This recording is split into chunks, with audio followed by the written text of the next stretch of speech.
Mitaraina araka izany ireo mpivarotra hani-masaka amin'izao atao aorian'ny tranga fahampoizana ara-tsakafo satria ny hena ireo mpividy zara raha malafo sakafo izy ireo ary mailo ihany koa ny mpanjifa amin'ny karazana menaka na akora ampiasaina amin'ny sakafo andrahoana. Manoloana ny zava-misy miantso ny mpanjifa mba hanjifa ny entana vita malagasy ihany tahaka ny menaka, ny piaro ny zon'ny mpanjifa ary mailo manoloana ireo entana osika izay miparitaka amin'izao fotoana izao. Nisy ny fanentanana ataon'izy ireo eny fotony sy eny amin'ny tsena amin'izao mba hanajan'ny mpivarotra ny fahadiovana sy halala amin'ny tranga fahampoizinana ara-tsakafo. Sibilala Andriamazava. Efa antonany maro no nivarotra sakafo tetỳ Analakely ity renim-pianakaviana ity.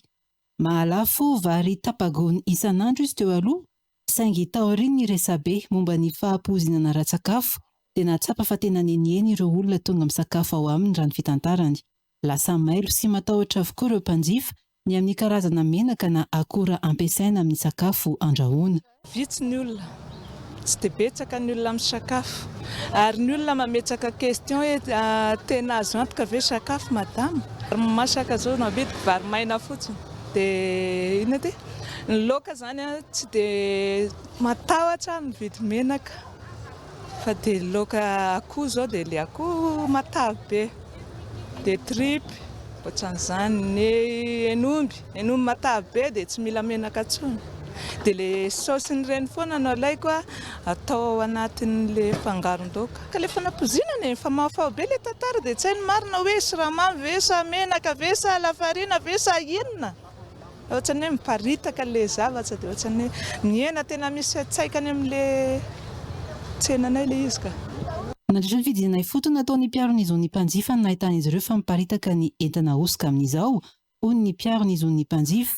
Efa nahatratra izy ireo na menaka izany na lafarinina ary efa nanao tatitra izany tany manam-pahefana saingy votsitra trany ireny mpanao ratsy ireny. Be da be manao osika amin'izany fa be da be manao osika amin'ny resaka ilay produit sakafo izay na ny sigara ireny efa misy osika daholo fa ny olana fotsiny tsy tratram-bodiomby zareo dia ohatrany hoe olo marina ilay izy avy any amin'ny société fa raha tratram-bodiomby izy ohatrany nidinako tany Tamatavy tsy afaka mibitaka ireo fa tonga dia tratra ty olona ty nanao ty osika ty. Zay zany zava-misy dia mba angatana amin'ireny andrefa petra entitra be mihitsy fanjakana rehefa olona tratra manao an'ireny osika ireny. Fotrany tany Tamatavy zao ilay nanao osika ilay menaka tratra tany enina faty zazakely iny nefa avy eo afaka. Zay zany ilay zavatra manahirana amin'ireny.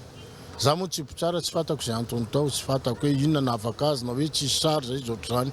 Fa raha ny sary zany ilay izy tratra teo ambodimby nanao an'ilay menaka. Fa ilay tena fohy be nanaovany an'ilay izy tany tsy hita hoe taiza nanaovany an'ilay izy. Dia ny olana amin'ireny dia ilay détail moa zany filazaza commercial majinika dia lefa mamatsy andreny manao livraison any amin'ireny tsena majinika ireny dia any be da be ahitan'olona an'izy dia ataony amin'ny vidiny mora.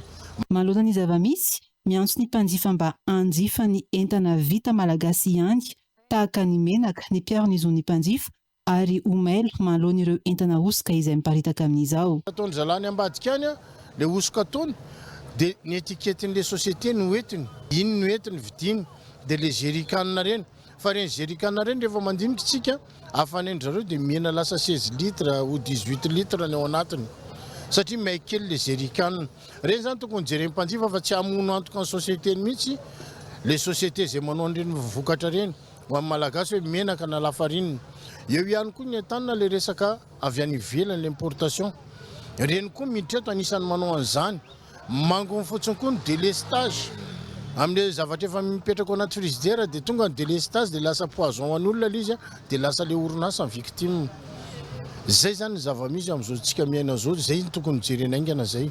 Satria izahay dia manentana foana ilay olona hanjifa zavatra vita malagasy ary tsy hanao fahatyantoka ho an'ny tena mihitsy société nanapozina vahoaka malagasy satria ny orinasa ny eto Madagasikara mpiasa malagasy miasa ao.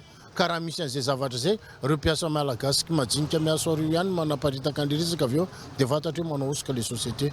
Fa ny olona ty ambadika no manao an'ilay osika fa tsy ny société dia ny emballage sy ny etikety no alainy avy ao. Ohatr'izay reny lafarinina hita reny. Anana zany dia manentana antsika vahoaka malagasy mpanjifa moa zany mpanjifa malagasy rehetra tsy andrasantsika ministera ny andraikitra fa tsika rehetra miara-mientana. Ary efa anatin'ny fanaraha-maso an'io ihany koa ministera amin'izao fotoana izao raha vao maheno fitaraina antsika dia tonga ny fanjakana manatona mijery apotony mihitsy. Nisy ny fanentanana nataon'ny mpiaro-ny mpanjifa eny fotony sy eny amin'ny tsena amin'izao mba hanajan'ny mpivarotra ny fahadiovana sy ialana amin'ny tranga fahampozinana ara-tsakafo tetỳ Analakely androany. Tafiditra ao anatin'izany ny tokony hisy vitrine sy ny rano hanasana tsara ny tanana sy ny lovia izay ampiasaina.